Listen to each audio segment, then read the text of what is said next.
अपन channel SCS Mithila के करू सब्सक्राइब और बेल बटन जरूर दबा दिया ताकि हर खबर सबसे पहले पहुंचे अहां तक। एक वीडियो काफ़ी तेज़ी से वायरल हो रहा है। बताया जा रहा है बीपीएससी से चयनित शिक्षकों का ट्रेनिंग जो जमुई में चल रहा था, वहां ट्रेनिंग के दौरान शिक्षिकाएं भोजपुरी गानों पर जमकर ठुमका लगाते दिख रही हैं।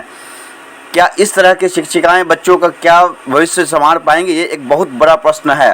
ट्रेनिंग के दौरान इस तरह के शिक्षिकाओं का वीडियो वायरल होना, हम इस वीडियो की पुष्टि नहीं करते हैं, परंतु आप एक बार इस वीडियो को देखें और सोचें, क्या इस रूप में शिक्षकों को हमारा समाज स्वीकार कर पाएगा? ये एक बहुत बड़ा प्रश्न है। देखें इस वीडियो को, वायरल वीडियो को।